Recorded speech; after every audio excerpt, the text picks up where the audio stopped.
The Labor Party holds its annual retreat in the Wairarapa this week, just days after the coalition government completed its 100-day plan. I'm joined by Labor leader Chris Hipkins. Well, I want to start with the coalition's 100-day plan. I don't want to go through it in detail, but for you, what are the key issues that, from Labor's perspective, you see that you'll sort of prosecute, if you like, over the next year? Well, overall, what we've seen from the National-led coalition so far is a plan to repeal things, to stop things, to basically go backwards. We haven't seen much from them yet that's about moving forwards, that's about doing things differently. So in a lot of cases, they've stopped or repealed things without necessarily being clear on what the alternative is. So we've seen that with water reform, for example, where they said they would stop the water reforms that the previous government were working towards, but they haven't yet been clear about what they're going to replace that with. Similarly with RMA reform, they've stopped that. They haven't said what they're going to replace that with. So we've seen a lot of that. Although we've seen this fast track. That was only today, but there's still big questions about what the overall future agenda in that area is. Because even that fast track announcement that they made today, which I have a lot of concerns about, even then that's only designed to be a stopgap measure whilst they work on further RMA reform, which they haven't indicated what that's going to look like yet. So I think we're yet to see what this government actually stands for. We now know what it doesn't support, but we don't yet know what it does support. The few hints of that we've seen are pretty concerning. I don't think New Zealanders, when they voted in favour of tax cuts, for example, thought that was going to come at the expense of the health system in the terms of more people taking up cigarette smoking in order to pay for that. But yet the government's going to rake in an extra $500 million a year by reversing smoke-free changes that we had made in order to drive smoking out of the community. I don't think that's the change New Zealanders thought they were voting for. But, do some of the changes, because some of the commentary obviously after the election with Labor's result was Labor needs to re-establish itself, go back to its roots.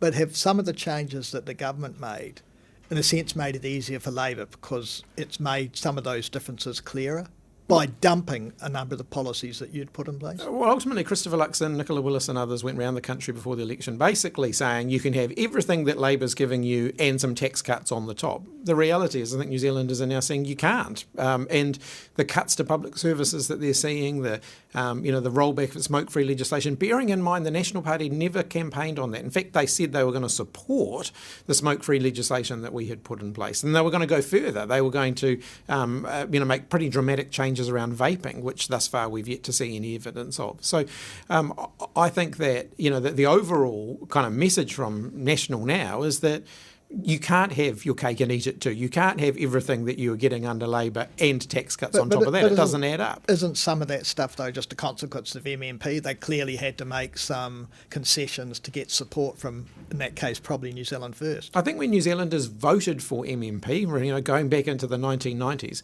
they voted for MMP to stop political parties making a whole lot of promises before an election and then doing the reverse afterwards.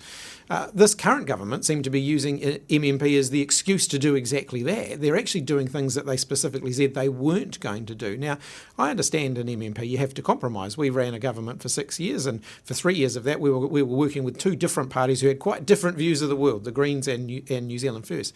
But we did not do things that were inconsistent with the promises that we had made before the election. We didn't go back on the commitments that we had made to New Zealanders. We might not have made as much progress in some areas as we wanted to, but we didn't do the reverse of what we said we were going to do, which is what this government are doing.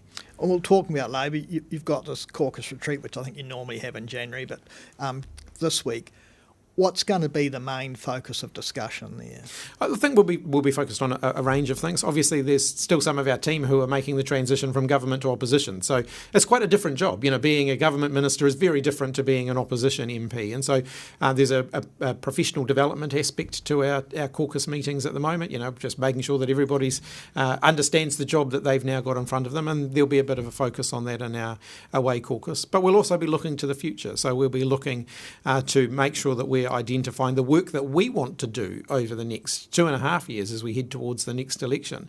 We're already several months into this term. The clock is ticking already. When we go into the next election campaign, we will have a different policy platform to the one that we went into the last campaign on. And so I think the work now is what we've got to do now is identify, okay, what are the issues we want to campaign on in the next election, and make sure that we've got the work underway to really define that and to develop that policy. I mean, obviously, in the lead up to the election and then afterwards, tax came up as an issue among some, at least, who felt that Labor hadn't gone into the last election with a bold enough tax policy. What will you do on tax? How are you going to approach the debate and the discussion around tax? As I said, after the election, all options around tax are back on the table as we go through this process. Tax, of course, does not sit out as its own discrete area. It has to fit within your broader economic strategy and your broader strategy around what you want to do around government spending. So tax on its own is just one part of the debate. But we have to recognise that our tax system as it is now is growing in its unfairness, and it's also unsustainable. So if you look around the world, New Zealand has a much heavier reliance on personal income tax compared to most of the countries we would compare ourselves to, and that's a diminishing tax base. So as the modern economy changes, more and more people are self-employed, more and more people are not wage and salary earners anymore. They're generating their income through other things. And that's actually going to create a challenge for whomever is in government. And actually the current government are seeing that now. They can't fund all of the things that they said they were going to do from the tax revenue that they're getting through PAYE tax. Governments, whatever flavour, are going to have honest conversations with New Zealanders about our tax system. It isn't sustainable as it is now. And so, yes, we will lead that debate. I took the judgment last election that Labor, as a government, was not in a position to go into the election with a significant, change to our tax policy and win. And I still think that was the right call. We didn't win anyway, and now it is time for us to actually, go back to the drawing board and say, well, what do we want to take into the next election in that area? I mean, so when you talk about people, obviously it comes back to this argument that people should be taxed on the money they earn, no matter how they earn it. Is that something that strikes a... Well, I think I read in a book just recently what I thought was a good analogy. Some people are earning a lot more than they're worth, and a lot of people are earning less than they are worth. And I think that is a challenge. We've got a lot of people out there working really, really hard who are not earning what they're worth. And that's only part of tax is only part of the equation there. Salary, wages, other forms of, however they're earning their money. We've got to look at the modern economy. The message that if you just work hard, you'll be able to get ahead doesn't seem to apply to a lot of people anymore. And I think that's creating a pretty fundamental rift in democratic societies around the world. We see that in the UK and the US, Brexit, Donald Trump. These things are actually driven by growing dissatisfaction with the status quo. New Zealand's not immune from that. We actually have to make sure that the economy and that the things that we say about the economy are actually true. So the notion that, hard work is rewarded and, results in a better standard of living for yourself and for your family, for a lot of families that doesn't feel true anymore. And I think that's a major problem.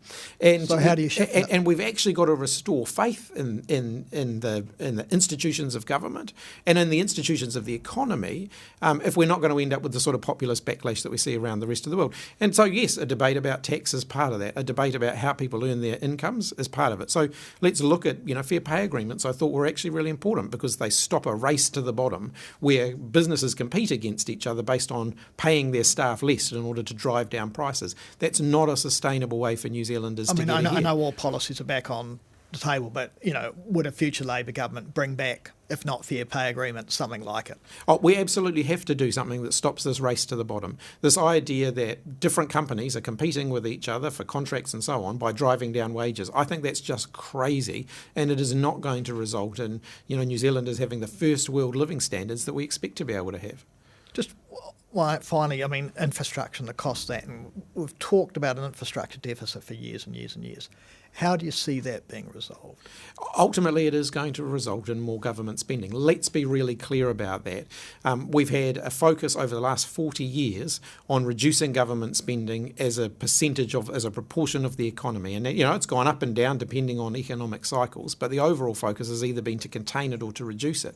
If we continue with that focus, we're going to run down our assets even further. We can't keep relying on the assets that we inherited from previous generations without investing in them. So our schools, our hospitals, they're our infrastructural assets, as well as our roads and our railway and our power system and our water. And we have to invest in those things. And we've been under-investing in them for far too long. So government ultimately has to play the leadership role there. Now, whether government is the direct funder or determines where the funding comes from, we still have to answer those questions. So in the case of roads, for example, a public-private arrangement for a road, for example, doesn't actually take away the fact that someone still has to pay for that road. So if the private sector come in to build it through a public-private partnership, they still need the money back. They still have to earn the money back somehow, whether that's road tolls, whether that's through government contributions over time. Government still has to be able to answer that question. Chris Hipkins, thank you for your time. For more content just like this and all the latest business and political news, head over to mbr.co.nz.